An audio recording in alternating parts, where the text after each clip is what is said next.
Olá, boa tarde a todos. Eu me chamo Iago Souza Bastos, sou médico intensivista, especialista em terapia intensiva pelo Hospital São Domingos, titulado em terapia intensiva pela MIB e venho com muita honra dar seguimento ao programa Hot Topics Intensive Care. Nosso objetivo com o programa Hot Topics é trazer aquilo que há de mais novo, de fronteira, ou trazer temas que sejam polêmicos e que possam gerar uma discussão clínica produtiva. Agradeço de antemão ao convite, Dr. José Raimundo Azevedo, agradeço a atenção de todos e o nosso tema hoje vai ser a abordagem do choque microcirculatório, que é um tema ainda bastante polêmico e que cabe muita discussão na literatura. Bom, não tenho nenhum conflito de interesse para a apresentação dessa discussão e nós vamos começar pela introdução. Nós sabemos que o choque é um conceito hoje mais bem definido. Ele é definido principalmente como desbalanço entre oferta e consumo de oxigênio. Sempre que, por algum motivo, a nossa oferta for insuficiente para o consumo de oxigênio daquele determinado organismo, nós vamos entrar em um estado de choque e vamos iniciar o metabolismo anaeróbico, progredindo para as disfunções orgânicas múltiplas. O entendimento da circulação em degraus ajuda a nós entendermos a estratégia individualizada, diferenciada. Se a gente entender o choque não como um compartimento único, como uma doença única, mas uma doença que acontece de forma em compartimentos, a gente consegue direcionar melhor o tratamento e progredir na evolução do doente. É completamente o entendimento e abordagem da macro para micro hemodinâmica, com nuances muito específicas que nós vamos discutir nessa apresentação. O objetivo final, independente da abordagem, é o mesmo. O que nós queremos no final é garantir um bom acoplamento da demanda mitocondrial, ou seja, garantir que essa mitocôndria tenha capacidade de realizar o metabolismo aeróbico e não progredir com a falência mitocondrial, a falência energética e as disfunções orgânicas múltiplas. A gente sempre relembra da principal fórmula que é usada para o entendimento do choque, que é a fórmula da entrega de oxigênio ou da DO2. E é importante que a gente entenda, não decorar a fórmula para algumas pessoas, mas que a gente entenda os principais componentes e determinantes dela. O que garante uma boa oferta de oxigênio aos tecidos? Para que isso aconteça, nós precisamos ter um débito cardíaco operando de forma adequada e um combustível passando de forma adequada. E esse combustível tem dois principais dependentes: a quantidade de hemoglobina, que é quem vai carrear o oxigênio, que é a nossa saturação. Então, débito cardíaco vezes conteúdo arterial de O2. O débito cardíaco com seus determinantes de pré-carga, contratilidade e pós-carga, e o conteúdo arterial de oxigênio, principalmente definido por hemoglobina e saturação de oxigênio. Ou seja, se nós tivermos falha na oxigenação, tivemos hipoxemia, nós vamos ter uma hipóxia hipoxêmica. Se nós tivermos uma falha na entrega de hemoglobina, uma anemia, uma hemorragia, nós vamos ter a hipóxia anêmica. E se nós tivermos uma falha de débito cardíaco, por qualquer motivo, nós vamos progredir com a chamada hipóxia estagnante. Independente de qual seja o tipo de hipóxia, hipoxêmica, anêmica ou estagnante, o não tratamento adequado progride para a chamada hipóxia citopática, ou choque refratário com disfunção mitocondrial, que infelizmente costuma evoluir ao óbito. Bom, como eu falei, o entendimento do choque de forma compartimentalizada ajuda a direcionar melhor o tratamento e o entendimento do processo. Nós precisamos entender o choque visto da forma macro, micro e da forma mitocondrial. Nesses três compartimentos, as condutas adotadas para a estabilização da macrohemodinâmica são diferentes das condutas adotadas para a microhemodinâmica e são diferentes das condutas adotadas para o bom acoplamento de oxigênio mitocondrial. E elas devem ser sucessivas, ou seja, não adianta me preocupar com o clearance de lactato, delta CO2 e avaliação de perfusão tissular se meu paciente tem 5/3 de PA, ou uma bradicardia grave com 30 de frequência. Elas precisam ser sucessivamente resolvidas de forma encadeada. Esse encadeamento de condutas e compartimentos no choque garante no final que nós tenhamos uma entrega de oxigênio que passa pelo débito cardíaco até os tecidos e esses tecidos extraem cerca de 25% a 30% desse oxigênio que é entregue pelo sistema arterial e volta a 75%. Esses marcadores são importantes porque são determinantes de marcadores muito valiosos na avaliação e no segmento do paciente com choque, né? A entrega de oxigênio, a taxa de extração de oxigênio e a saturação venosa central ou mista. Nesse slide, a gente especifica um pouco melhor os determinantes do débito cardíaco e da DO2. Como havia falado anteriormente, os dois principais determinantes do débito, da oferta de oxigênio são o débito cardíaco e o conteúdo arterial. O conteúdo arterial é facilmente acessável e resolvível quando a gente pensa na saturação e na hemoglobina. O débito cardíaco não. Ele exige um raciocínio maior, exige uma investigação maior e uma estratégia de tratamento mais individualizada, porque ele tem vários componentes. O mais simples de avaliar é a frequência cardíaca, que pode ser tratada ou por taquiarritmias ou por bradiarritmias, e normalmente o que causa maior dúvida e desafio clínico é quando a gente resolve a saturação, resolve a hemoglobina do paciente, resolve a frequência cardíaca e ele continua chocado, o que nos leva a crer que o problema consiste em problema de volume sistólico. E esse sim tem 3 subdeterminantes: pré-carga, contratilidade e pós-carga. Falha em um desses 3 pontos leva à hipóxia estagnante, que pode levar o paciente ao óbito. Essa foto, esse gráfico é famoso, cai em toda a prova de terapia intensiva, quando a gente correlaciona o consumo, oferta e consumo de oxigênio. Ele traz aqui, de trás para frente, a leitura desse quadro, quando a gente passa do metabolismo aeróbico para o anaeróbico. Conforme a hipóxia vai se instalando, seja ela hipoxêmica, anêmica ou estagnante, a gente tem uma boa reserva de 75% ali no sistema que retorna. A gente vai aumentando a taxa de extração de forma compensatória até chegar a um determinado ponto que a gente não consegue mais extrair oxigênio daquela circulação. A partir desse ponto, nós passamos a comprometer o consumo de oxigênio. E esse é o chamado ponto crítico da DO2. É o momento onde qualquer redução da oferta vai gerar uma redução no consumo. E é nesse ponto, quando a gente entra na zona dependente de O2, no metabolismo aeróbico, que a gente começa a produzir o nosso principal marcador, não só de diagnóstico, mas de acompanhamento clínico e de prognóstico desses pacientes, que é o lactato, que hoje ainda é o principal marcador, é o marcador de ouro no choque, para nos ajudar tanto a corroborar o diagnóstico, para nos ajudar no segmento clínico, se há queda, estabilidade ou elevação desse lactato com o tratamento, e prognóstico. Quanto mais alto o lactato, nós sabemos que maior a probabilidade desse paciente não sair dessa internação. Nesse gráfico, então, a gente consegue trazer com maior clareza de detalhes, O momento que a gente passa do ponto crítico da DO2, a gente começa a ter um comprometimento no consumo, tornando ele dependente da entrega de oxigênio, e isso é proporcional à elevação do lactato. Finalizando essa parte de introdução de conceitos, a gente traz um conceito secundário ao choque que foi o conceito de choque refratário. O choque refratário, ele começou a ser definido como aquele choque que não melhora, que você otimiza volume, otimiza vasopressor, mas o paciente não consegue melhorar clinicamente e acaba evoluindo ao óbito. E isso, após o consenso, passou a ser definido como paciente que tem a sua volemia estabelecida, e avaliado por métodos dinâmicos de fluido e responsividade, ou seja, não cabe mais volume, e que ele precisa, mesmo com a volemia repleta, de pelo menos 0,5 microgramas por quilo por minuto de noradrenalina. Então, esse paciente que tem a volemia adequada, mas que depende de pelo menos 0,5 micrograma quilo minuto de nora, ele é considerado como portador de choque refratário. Isso, sobretudo, no choque vasoplégico, que tem como grande protótipo o choque séptico.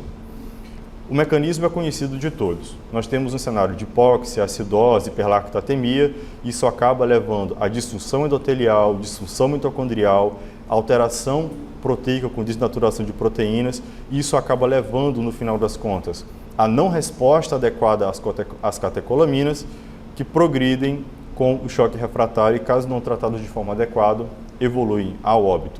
E muito tem se evoluído nesse conceito de choque refratário, principalmente choque séptico refratário, do ponto de vista de estratégias.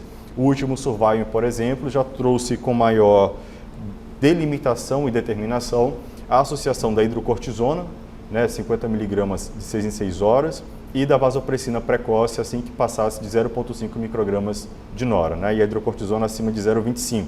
Ou seja, a recomendação para o início precoce e obrigatório nesse contexto de choque séptico refratário, com o objetivo final de evitar essa falência mitocondrial e evolução para o óbito. Então, conforme o choque progride em gravidade, né, saindo do choque inicial, onde a gente está tentando fazer ressuscitação volêmica, avaliar parâmetros fisiológicos, parâmetros clínicos, até o momento que ele evolui para um choque refratário, ou seja, volemia repleta com mais de 0,5 microgramas quilo minuto de noradrenalina, e você já começa a tomar outras condutas baseadas nas disfunções orgânicas que o paciente apresenta, a disfunção renal, associar vasopressina, associar o corticoide, pensar em associar a vitamina C e ou tiamina, dependendo da situação, algum outro tipo de vasopressor ou inotrópico e etc. Até o momento que a gente progride de fato para o choque microcirculatório, que é o objetivo da aula, onde a gente pensa em outras estratégias possíveis nesse contexto. Para exemplificar, a gente pensando num paciente de 69 anos, que é o nosso feijão com arroz da UTI, internado com choque séptico de foco urinário. Ele chega com lactato de 90 no serviço, recebe 2.000 de volume no protocolo de sepse e rapidamente o plantonista associa noradrenalina, mesmo em via periférica, né, para que não persista a hipoperfusão e a disfunção orgânica. Quando você recebe esse plantão, esse paciente ele satura 99%, ele tem uma frequência de 100 batimentos por minuto, uma pressão de 130 por 70 e está com uma nora 0,5 microgramas quilo minuto. O delta PP desse paciente é de 8%, ou seja, não é mais fluido responsivo, com uma veia cava inferior pouco colapsável, o que ajuda a corroborar essa impressão de não fluida responsividade. Perguntaria, esse paciente está estabilizado com essa saturação normal, pressão normal e frequência cardíaca normal? Ele merece monitorização hemodinâmica invasiva precoce? Mesmo com essas metas de macrohemodinâmica, né, que são frequência cardíaca e pressão otimizadas? Ou existiriam outras perguntas que a gente precisaria fazer para o plantonista para que a gente pudesse acalmar o coração e acreditar que esse paciente de fato está estável hemodinamicamente? E é isso que a gente vai discutir agora, abordando o choque microcirculatório. O choque microcirculatório ele consiste em uma entidade à parte do entendimento do choque. Assim como o choque refratário começou a ser percebido, estudado e criou-se uma definição, o choque microcirculatório da mesma forma. Começou a ser percebido, estudado e foi criada uma definição. Antes que a gente consiga definir o que seria o choque microcirculatório, a gente precisa entender o que é a microcirculação. A microcirculação é definida como uma rede terminal de vasos, né, que tenham menos de 20 micrômetros de diâmetro. Esses microvasos eles são constituídos principalmente pelas arteríolas, vênulas, né, vasos pós-capilares e, em alguns conceitos, até os capilares linfáticos entrariam nesse conceito. Então, qual seria a definição de choque microcirculatório? Assim como nós temos hoje uma definição de choque refratário vasoplégico, que é o paciente restabelecido volemicamente com uma dose de noradrenalina acima de 0,5 microgramas quilo minuto, nós temos hoje uma definição de choque microcirculatório. O choque microcirculatório ele é uma condição definida pela presença de má perfusão tecidual a despeito da normalização sistêmica e regional de fluxo, ou seja, da macrocirculação. É o paciente que tem frequência cardíaca boa, saturação boa, pressão boa, mas continua chocado. É a falência da microcirculação em garantir, em suportar a perfusão tecidual e a oxigenação a despeito de parâmetros hemodinâmicos aparentemente estáveis ou normais. E o termo que foi criado para definir esse choque foi a síndrome da desregulação mitocondrial e microcirculatória, porque são dois componentes que não se dissociam. Então, uma vez que nós estabilizamos a macrohemodinâmica, a gente precisa focar na microhemodinâmica. Não é porque um paciente que chegou com choque grave, restabeleceu volemia, restabeleceu cabeça de pressão, satura bem, que esse paciente está estabilizado e não está chocado.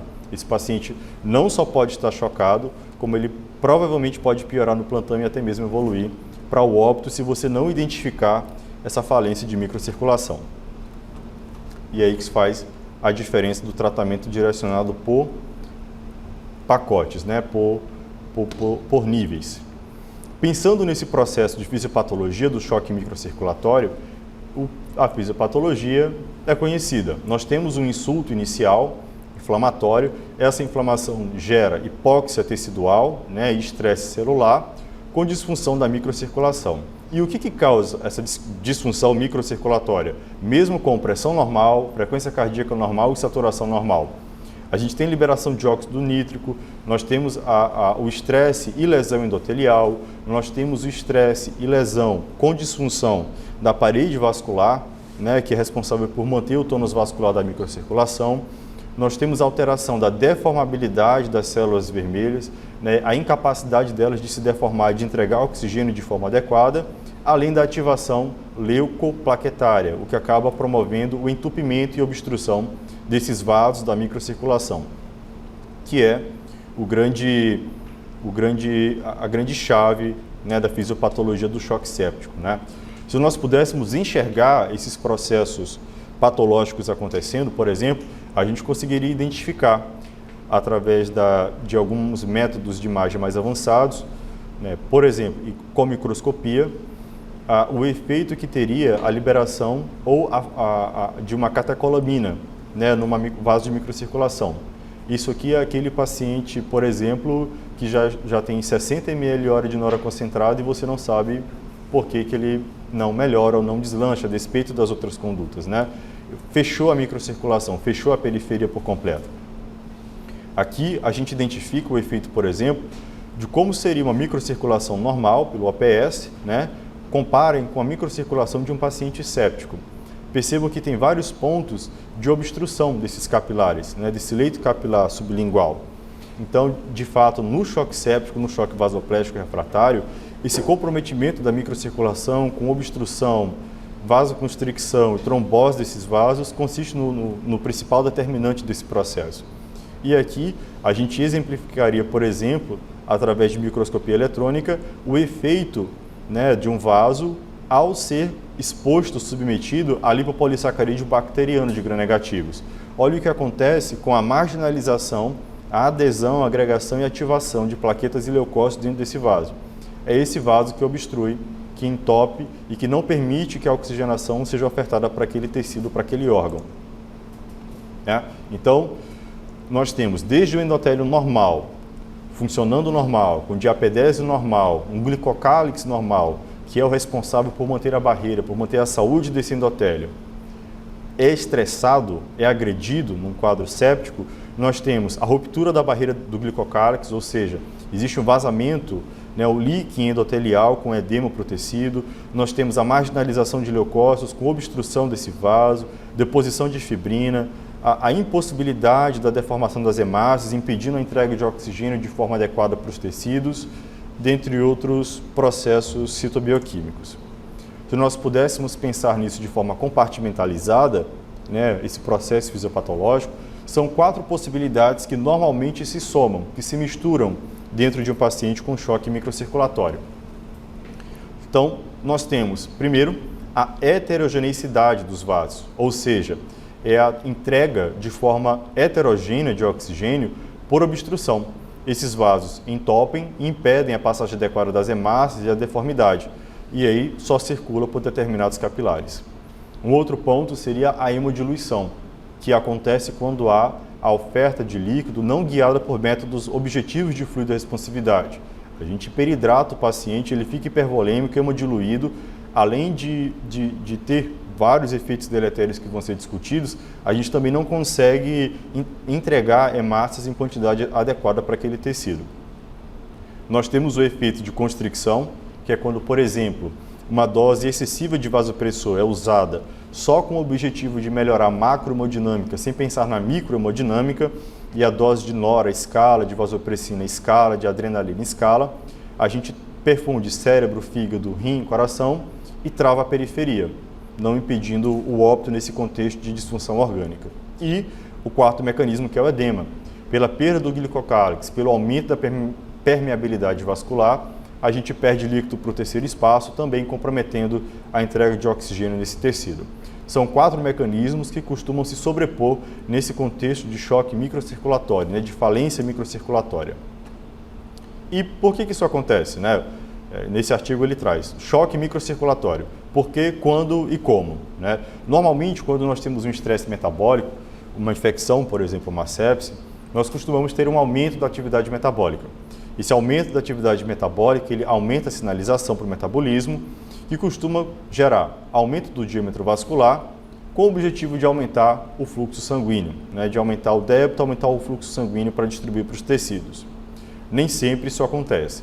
A gente pode ter, por exemplo, o uso excessivo de vasopressores, que acaba levando ao aumento da pressão arterial, mas que leva, do outro lado, ao estresse do vaso, com aumento da lesão endotelial e a impossibilidade da entrega de oxigênio. É uma falsa e momentânea impressão de estabilidade do paciente, que satura bem, tem pressão normal, frequência cardíaca normal, mas que continua morrendo. Se nós pensarmos nisso de forma esquematizada, para exemplificar essa situação, esse contexto, imaginem aqui um paciente com vários capilares distribuídos aqui, em azul, né? Esses capilares todos, eles recebem um fluxo X, né, uma oferta X de DO2, o tecido extrai cerca ali de 30% e sobra. Isso que sobra a gente chama de saturação venosa central. O organismo extraiu determinado valor, consumiu determinado valor e ainda sobrou bastante para retornar ali no sistema venoso da cava, né? Isso é o que acontece habitualmente conosco nesse momento. Quando a gente choca por algum motivo, ou seja, a nossa oferta diminui, seja por anemia, por hipoxemia ou por uma queda de débito, mas esse fluxo ele é homogêneo nos vasos, ele se reduz como um todo, num choque cardiogênico, por exemplo, num choque hipovolêmico, por exemplo, no choque neurogênico, o organismo aumenta a capacidade dele de extração de oxigênio pelas mitocôndrias para garantir o quê? O consumo. Para que o consumo não se altere, para que a gente não comece a fazer metabolismo anaeróbico. Só que quem despenca? A saturação venosa central. E isso é uma forma de perceber, guiar e seriar também a terapia nesses pacientes. Vejam agora o que acontece no contexto de choque com fluxo heterogêneo, que é o choque séptico, o choque microcirculatório. Você pode até dobrar a oferta de oxigênio para eles, ok? O organismo vai tentar consumir, mas no final, como existem vasos que estão fechados, ou por vasoconstricção excessiva, ou por trombose, o fluxo final vai ser zero. O consumo vai ser zero. No final das contas, a gente pega o paciente com um consumo extremamente baixo, uma saturação venosa central extremamente alta, e você pode ter a falsa impressão de que o paciente está uma maravilha. Ou seja, aumentei a hemoglobina, aumentei a oferta de oxigênio, aumentei PIP, FiO2, poxa, a saturação venosa central foi de 20 para 80, agora resolvi meu problema. E na verdade, não, né? O paciente continua morrendo. Se você não perceber, nesse ponto, que o paciente tem choque microcirculatório, a gente infelizmente acaba perdendo. O que a gente faz então, de forma prática, para reconhecer o choque microcirculatório e para que a gente possa traçar um plano de condutas para ele de forma individualizada? Nesse artigo, ele trata que a microcirculação é o grande motor da sepse, e de fato é. A fisiopatologia da sepse por si só consiste nessa disfunção endotelial e na disfunção microcirculatória. Quando a gente tem o insulto infeccioso inicial, a agressão inicial, nós temos a inflamação, o choque circulatório, né, com a macrohemodinâmica, e que, se não for tratado a tempo, evolui para a disfunção microcirculatória, com disfunção endotelial, disfunção de hemácias, disfunção leucoplaquetária, disfunção na sinalização de mediadores inflamatórios e distúrbio de coagulação. E isso acaba levando ao shunt microcirculatório, à disfunção mitocondrial, com a progressão da disfunção orgânica, né? Por isso que é importante olhar não só para a macro, mas para a microhemodinâmica. E é isso que a gente vai discutir, como olhar para a microhemodinâmica. Essa microcirculação, ela pode ser vista, né, enxergada de diversas formas. Então, como que a gente pode identificar, enxergar e monitorar essa disfunção endotelial, essa falência microcirculatória que leva o meu paciente com disfunção orgânica progressiva. Clinicamente tem várias formas, e quem trabalha com UTI provavelmente já viu todos esses pontos aqui em questão. Já viu pacientes com Mottling, já viu pacientes com comprometimento do tempo de enchimento capilar distal, né? Já viu pacientes com isquemia de periferia, com necrose de extremidades, e já viu pacientes com disfunção renal, oligúria, ou mesmo essa urina com aspecto de necrose tubular aguda. Quem olha esse paciente daqui sabe que ele tem muito mais chance de morrer nas próximas 24 horas do que um paciente que não tem nenhum desses achados aqui. Métodos mais objetivos foram criados para tentar justamente objetivar e padronizar a classificação de choque microcirculatório. Vários produtos foram criados, né? Talvez o mais conhecido deles pelo OPS é essa avaliação de microcirculação sublingual, que acabou não agradando muito o mercado e não se difundindo. Hoje, acredito que grande parte do serviço de terapia intensiva do mundo largaram um pouco de mão essa monitorização, com exceção da espectrofotometria por infravermelho. Essa análise de infravermelho por espectrofotometria, ela tem sido estudada, tem sido validada e já existem alguns produtos no mercado com a proposta de fazer essa leitura, seja regional, seja, por exemplo, para o cuidado neurointensivo, com a monitorização da perfusão cerebral regional por espectrofotometria, mas ainda não ganhou o mercado como um todo. Na prática, o que a gente usa no dia a dia são esses parâmetros clínicos aqui, tanto para reconhecer que o paciente é mais grave, tem progressão para disfunção microcirculatória, quanto para avaliar a resposta se ele melhorou ou não dos achados com o tratamento. O princípio, né, do principal protótipo que foi criado para avaliação da microcirculação pelo OPS foi a avaliação da microcirculação sublingual. Então, através de um LED verde, captando essa microcirculação com a lente magnificadora, a gente conseguia enxergar e diagnosticar comprometimento de microcirculação, bem como reavaliar o paciente após determinadas intervenções, como, por exemplo, a associação de vasopressores, inotrópicos ou de terapia volêmica. E aqui a gente consegue identificar, por exemplo, esse padrão que parece uma conta de rosário, né, de terço. O paciente com a circulação extremamente embotada, comprometida, com vários pontos de obstrução e de stop. E isso mostra para a gente de forma objetiva que o paciente tem um comprometimento da microcirculação e que essa perfusão, a despeito de parâmetros macrohemodinâmicos, como pressão, frequência e saturação, não estão adequados ao paciente. De que forma, então, a gente pode traçar um plano para monitorizar e guiar a terapia para esses pacientes com choque microcirculatório? Os pilares são os mesmos que guiam a terapia intensiva, né, do choque como um todo. Ressuscitação volêmica, transfusão quando indicado, usar vasopressores de forma precoce, visando garantir uma pressão arterial média em torno de 65 e, quando necessário, usar os inotrópicos.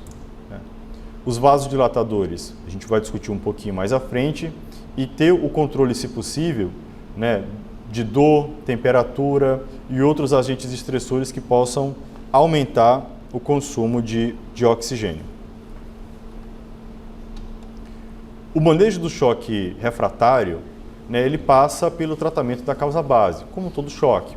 Então, a primeira pergunta que nós temos que fazer é se o nosso diagnóstico, se a causa para aquele choque refratário foi identificada e vem sendo tratado de forma adequada.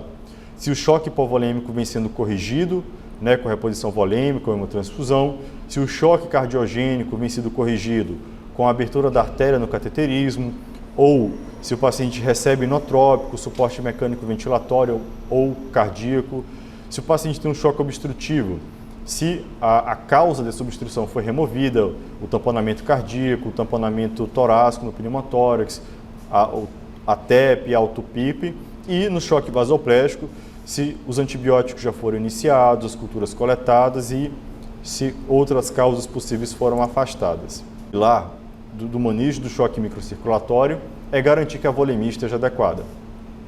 Não vai adiantar aumentar a dose de noradrenalina, vasopressina, hidrocortisona, vitamina C e etc. se seu paciente está seco. Então, o principal ponto, talvez o mais polêmico e difícil de dar uma resposta certa, seja o quanto meu paciente precisa de volume e como eu vou ofertar, né? Mas nós evoluímos muito nesse conceito. Nosso objetivo, idealmente, é que a gente pudesse reconhecer de forma objetiva e fidedigna aonde o paciente encontra-se dentro da curva de Starling. Se é uma fase ascendente, onde cabe mais volume, ou se é uma fase de platô, onde a associação de volume para aquele paciente vai ser deletéria e agregar mais morbimortalidade. De que forma a gente pode avaliar, então, a fluido-responsividade desses pacientes? Diversos métodos existem e são usados, alguns com maior validação e prestígio do que outros. Então, um dos principais que nós temos hoje como avaliação do delta-PP ou da variação de volume sistólico, onde a gente tem um cut point ali de 12% a 13%, é provavelmente o mais usado, principalmente quando você associa ele a um outro método, como passive leg raising, etc. Mas tem alguns pré-requisitos, como o paciente não está em ventilação espontânea, não pode ter arritmia cardíaca e não pode estar ventilando com baixo volume corrente, abaixo pelo menos de 8 ml/kg. A avaliação do diâmetro da veia cava inferior ou superior é atrativo, mas é extremamente operador dependente, e isso pode trazer problemas no segmento do paciente. O passive leg raising provavelmente é o melhor, né, o mais fidedigno, mas ele demanda de uma forma de mensuração direta de débito cardíaco, seja por termodiluição, seja por análise de contorno de pulso ou o cálculo da via de saída do ventrículo esquerdo, né, da VTI. O teste de oclusão expiratória é pouco usado, normalmente o paciente muito grave não tolera ficar 15 a 20 segundos em pausa inspiratória. E o Mini Fluid Challenge, que é um conceito mais novo, que é você ofertar 4 ml por quilo de peso do paciente, com o objetivo de aumentar a pressão média de perfusão sistêmica, né? Segundo estudo publicado pela equipe do Dr. Jean-Louis Vincent e do Dr. Teboul, seria algo também bastante atrativo quando você não tem a possibilidade naquele momento de usar um método mais elaborado. Então, ao invés de fazer aqueles bolos de abre o volume de 500, 1000 ml no paciente que já recebeu o volume, o Mini Fluid Challenge de 4 ml por quilo parece ser uma opção validada e atrativa para você estressar a vasculatura sem trazer tanto malefício por hipervolemia. Esse algoritmo, é só para exemplificar, dos algoritmos que existem, né, dessa equipe, do Dr. Palmaric e do Jean-Louis Teboul, né, de como abordar a fluido-responsividade. Né? A não ser que o paciente tenha perda óbvia de volemia, como por exemplo no choque hemorrágico, você precisa avaliar idealmente se esse paciente é fluido-responsivo ou não. Quais são as perguntas que a gente precisa fazer? Esse paciente tem ventilação espontânea? Tem arritmia cardíaca? Ele ventila de forma controlada, sem drive e com pelo menos 8 a 10 ml por quilo de peso predito? Se esse paciente não atende a esses pré-requisitos, né, o que nós podemos fazer? E normalmente nossos pacientes não preenchem esses pré-requisitos todos juntos.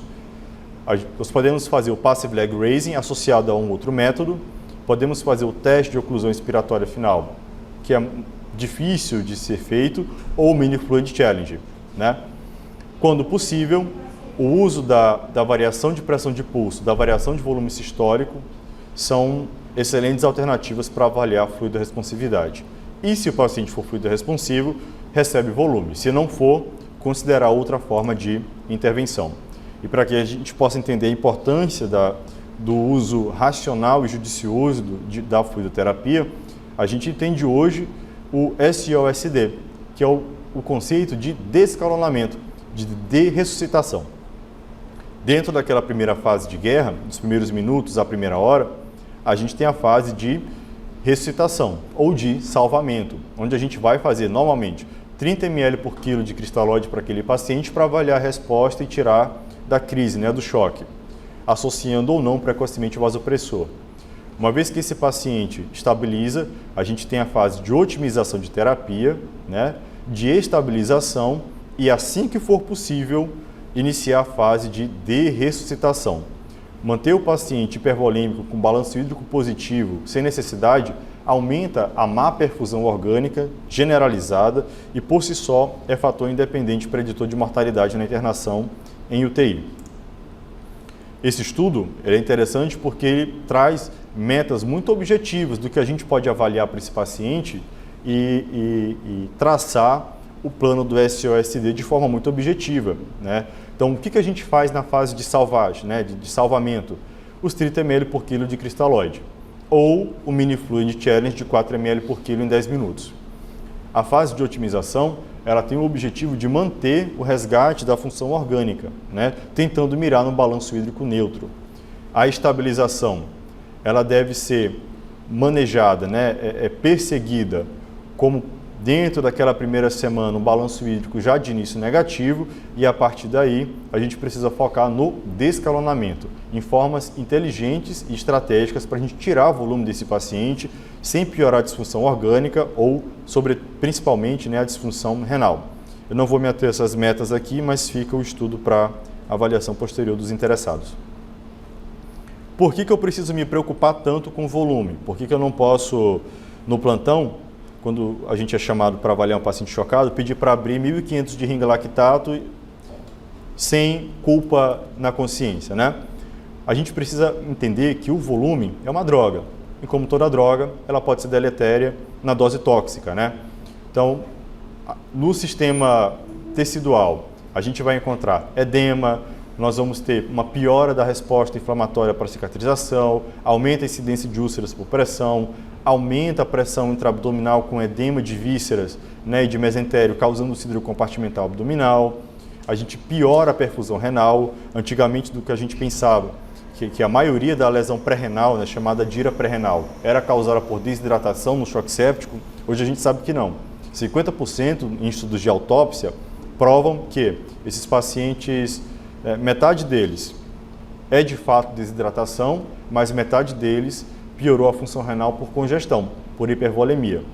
Aquela PVC de 22, 24, 25, ela precisa incomodar, porque ela está gerando estresse orgânico e provavelmente as disfunções orgânicas vão aparecer. Sobretudo renal, hepática, gastrointestinal com edema, gastroparesia, edema de mesentério, síndrome compartimental. No sistema cardiovascular e respiratório, principalmente com extravasamento de líquido, derrame pleural, que é extremamente difícil para sair dali depois daquela nasarca, e também o sistema nervoso central. Então, volume demais não só é ruim, mas mata. E mata sem nenhuma sombra de dúvidas. Por isso que o uso deve ser judicioso, a não ser que haja clara evidência de que é um choque hipovolêmico ou hemorrágico. E partindo ainda, após essa estabilização volêmica, guiada por metas, né, o uso judicioso da fluidoresponsividade com fluidoresponsabilidade, a gente começa a ter alguns outros tipos de entendimento, de pesquisas, de formas para garantir uma abordagem melhor do choque microcirculatório. Esse estudo, por exemplo, da equipe do Dr. Debaquet, ele tentou identificar se meu problema é microcirculação, e se eu vasodilatar a periferia? Será que tem alguma influência? Mesmo no paciente chocado, com nora, hidrocortisona, vasopressina, será que se eu vasodilatar a periferia, vale a pena? Tem algum impacto? Aparentemente sim, né?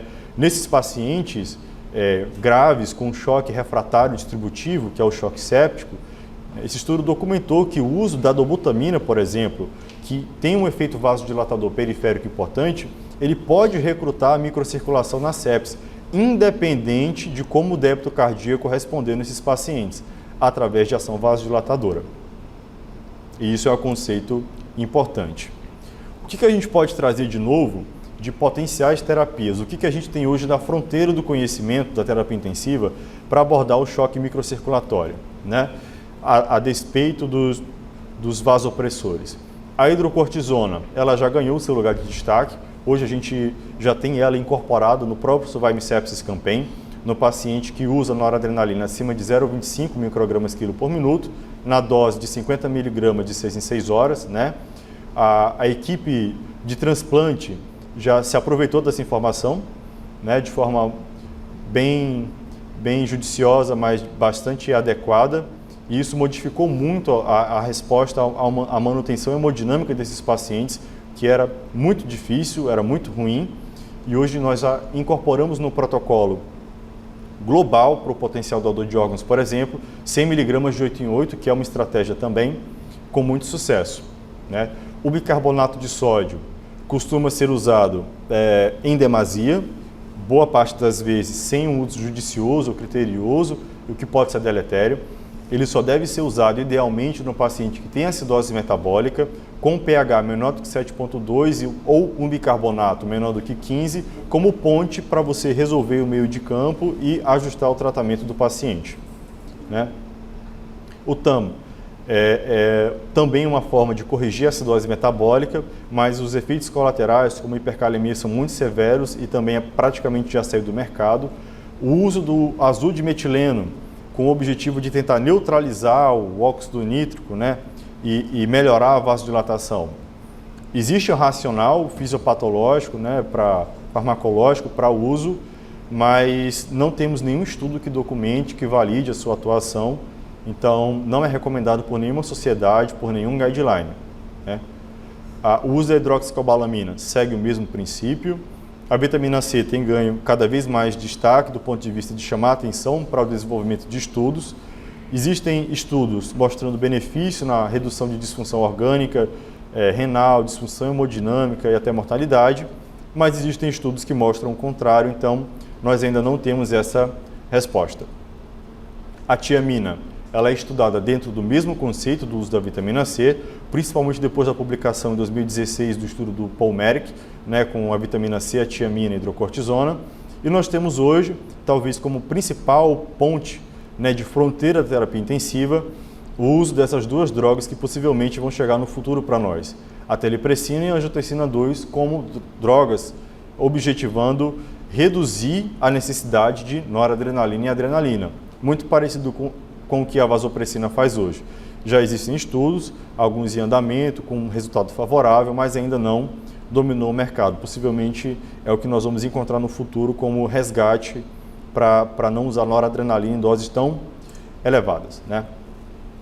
O que a gente pode usar, então, para monitorar a resposta? Eu já sei reconhecer, eu já sei o que é choque microcirculatório, já sei o que é choque refratário, eu já sei reconhecer clinicamente que meu paciente tem choque refratário, choque microcirculatório, já sei que o principal pilar é tratar a causa base e fazer uma ressuscitação volêmica guiada por metas objetivas de fluido e responsividade, pensando sempre no SOSD, no descalonamento, focando na monitorização precoce, mas como é que eu posso avaliar a minha resposta ali na beira do leito, ao longo do plantão, né, do segmento desse paciente? Existem algumas formas que podem nos ajudar, alguns marcadores que podem nos ajudar. O primeiro deles é o delta-CO2. O delta-CO2, ele nunca pode ser pensado como substituto para o lactato ou como uma forma de avaliar o fluido de responsividade. O delta-CO2, ele vai entrar na ponta da cadeia. Ele vai me ajudar a reconhecer qual a causa por aquele lactato não melhorar, não baixar ou continuar subindo, né? O delta-CO2, ele tem o objetivo de avaliar acoplamento de fluxo para demanda. Ou seja, um delta-CO2, né, maior do que 6, maior ou igual a 6, ele traduz para a gente que aquele fluxo daquele momento não é suficiente para a demanda tecidual de oxigênio e para a liberação de gás carbônico. Então eu preciso pensar numa estratégia para ou reduzir o meu consumo ou aumentar a minha oferta, seja com volume, seja dando inotrópico, precisa aumentar o meu débito cardíaco, né? Mas não substitui o lactato, não deve ser pensado como tal. Ele ajuda a responder o motivo pelo qual o lactato continua alto ou não, né? Então, essa documentação do delta-CO2 ela é bem validada na literatura e o que a gente pode dizer é que monitorizar o paciente com delta-CO2 seriado é útil e adequado para avaliar a adequação de perfusão tecidual durante essa fase de ressuscitação. Quando a gente consegue normalizar o delta-CO2 e a saturação venosa central, a gente consegue documentar uma maior queda de lactato do que só a SVCO2 sozinha, né? E a gente sabe que o lactato, sim, é a grande estrela, é o grande marcador de diagnóstico, segmento e prognóstico nesses pacientes com choque séptico, né? Com choque refratário, com choque microcirculatório. Como é que a gente deveria, então, traçar uma estratégia para incorporar todos esses conceitos, esses marcadores, né, no manejo do choque microcirculatório? A nossa meta aqui, né, já é pensando em um paciente que foi ressuscitado volemicamente, que já tem os seus vasopressores e que já tem a macrohemodinâmica ajustada. ou seja, meu paciente que satura bem, em tese, que tem uma pressão média boa e que tem uma frequência cardíaca boa, mas ainda assim eu não consigo melhorar o clearance do meu lactato. Então, para onde eu posso enxergar para identificar o problema? A primeira coisa é avaliar a saturação venosa central. Se essa saturação venosa central estiver baixa, abaixo de 70%, a primeira coisa que eu preciso checar é a hemoglobina. Hemoglobina baixa, a hipóxia ela é anêmica, tem um componente anêmico, eu reponho hemoglobina com transfusão. Ponto. Se a minha hemoglobina não está baixa, eu preciso avaliar se a minha saturação de oxigênio é boa. Se esse paciente está hipoxêmico, desaturando, eu vou melhorar a minha hipoxemia, essa hipóxia hipoxêmica, aumentando a oferta de O2, aumentando a PIP, colocando na ventilação mecânica, etc. Se esse paciente tem uma saturação venosa central baixa, ou seja, um consumo mais alto ou uma oferta mais baixa, mas tem hemoglobina normal, saturação normal, eu preciso avaliar se esse paciente é fluido responsivo. Como?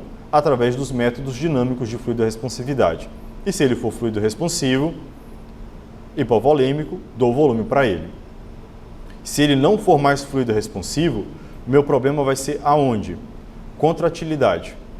Então eu preciso avaliar o débito cardíaco. Se tiver um débito cardíaco, um índice cardíaco abaixo de 2, é cardiogênico, eu associo ou aumento a dose do inotrópico. Se não, se tiver um débito cardíaco alto, eu penso que é um choque distributivo e otimizo a minha terapia vasoconstrictora, normalmente aumentando a dose de nora ou associando a adrenalina ou vasopressina de preferência. Ok, hemoglobina foi avaliada, saturação foi avaliada, meu paciente não é mais fluido responsível e meu débito cardíaco já está adequado, né? Aí eu posso dizer que o paciente está estável. Quando é que o problema acontece? Quando eu tenho uma saturação venosa central alta, e que eu vou olhar o meu delta-CO2 para tirar uma pergunta. Esse paciente tem uma saturação venosa central alta, porque ele está fazendo o chamado fluxo de luxo, eu ressuscitei demais, estou dando oxigênio demais, ou ele está morrendo. Como é que eu posso saber isso? O delta-CO2. Se esse paciente tiver um delta-CO2 muito alto, essa saturação eu não estou conseguindo entregar, não está circulando, eu preciso aumentar a minha oferta. Como? Volume, incrementando o débito cardíaco, com inotrópico, etc. Se meu paciente tem uma saturação venosa central muito alta, 80, 90, mas o meu delta-CO2 é normal, o que isso me diz? O fluxo está adequado, mas o meu paciente não consegue mais extrair oxigênio. A despeito de ter hemoglobina adequada, saturação adequada, débito cardíaco adequado, fluido responsividade ok, ele não consegue mais absorver porque ele já entrou em hipóxia citopática. É esse paciente aqui que provavelmente não vai sair do plantão. O nosso objetivo, então, é fazer esse acompanhamento precoce, identificar precocemente a causa para o meu aumento do lactato ou para o não clearance do lactato e intervir antes que ele evolua para esse contexto aqui de hipóxia citopática, que é documentado nesse contexto de saturação venosa central muito alta e um delta-CO2 normal com lactato muito alto. Então, a gente finalizando o raciocínio, né, nas mensagens para levar para casa, a gente precisa ter esse fluxo daqui, pensando sempre na precocidade da intervenção e na monitorização precoce. Não adianta passar o Swan-Ganz com um paciente com 90 de noradrenalina concentrado, dobuta de 15, lactato de 135. A gente precisa intervir precocemente. Quando esse paciente passa de 0,5 microgramas quilo por minuto de nora, eu já devo ligar o alerta para choque refratário e já devo considerar uma forma de monitorização hemodinâmica invasiva. Meu primeiro passo, guiado por parâmetros objetivos, é adequar a volemia. Ressuscitar esse paciente guiado por metas e pensando sempre no SOSD, usando métodos dinâmicos como o delta-PP, o passive leg raising ou o método de termodiluição e sempre pensar no descalonamento judicioso, ou seja, quanto mais precoce possível, tirar o excesso de volume desse paciente. Uma vez que a minha volemia é adequada, eu preciso adequar a perfusão, a PAM, garantindo o vasopressor precoce, lembrando sempre de associar a vasopressina quando a dose de nora ultrapassar 0,5 microgramas quilo por minuto e considerar um vasodilatador nesses pacientes que visivelmente têm o Motley score ruim, um tempo de enchimento capilar distal comprometido, ou seja, que eu tenho visivelmente comprometimento de microcirculação. Uma vez que eu estabilizo volemia e pressão, eu devo considerar um vasodilatador, de preferência a dobutamina, com o objetivo de melhorar o choque microcirculatório. Estabelecido volemia e pressão, eu vou pensar na adequação de fluxo, olhando para quem? Delta CO2 e saturação venosa central. Nesse contexto, uma saturação venosa central abaixo de 70, com delta CO2 alargado, eu preciso aumentar a minha oferta. E eu já não posso dar mais oferta com pós-carga nem com pré-carga. Eu preciso dar o quê? Contratilidade. E aí que entra o inotrópico de forma mais bem estabelecida, com o objetivo de otimizar o débito cardíaco. E por fim, pensar na adequação endotelial, tratando a causa base e lembrar dessa tríade aqui. Não adianta eu dar adrenalina, dobuta, nora, vaso, corticoide, se meu paciente está com temperatura central de 32, se ele tem cálcio baixo ou se ele está acidótico. Lembrar que esses receptores para as catecolaminas, eles são proteínas, são enzimas, né? E para que funcionem bem, eles precisam ter condições adequadas de temperatura e pH, senão eles entram em desnaturação. Nunca esquecer de olhar se o paciente está hipotérmico, se ele tem hipocalcemia ou se ele tem acidose grave, porque se tiver presente um desses três, não adianta fazer nada disso daqui porque não vai funcionar. O receptor não vai ser ativado. E por fim, pensar com carinho na tiamina e na vitamina C, que é algo que ainda vai ser respondido no futuro com mais robustez, mas que ainda é uma possibilidade de ser utilizada para esses pacientes. Finalizando a aula, eu agradeço a presença de todos, deixo para os interessados, esse aqui é o meu guia de hemodinâmica, né? Então aqui eu trago, para os residentes principalmente, se tiverem interesse, posso passar depois, as métodos e cada método de fluido responsividade, quais são os parâmetros, outras variáveis importantes no choque, como que eu posso correlacionar, né, os parâmetros que eu colho nos swangans com intervenção, quando é que eu faço dobuta, milrinone, beta-bloqueador, etc. E como levar isso em consideração em conjunto com consumo, oferta e taxa de extração de O2. Então fica para vocês. Eu agradeço mais uma vez a atenção de todos, agradeço o convite e fico à disposição das minhas redes para tirar esclarecimentos ou dúvidas posteriores. Muito obrigado.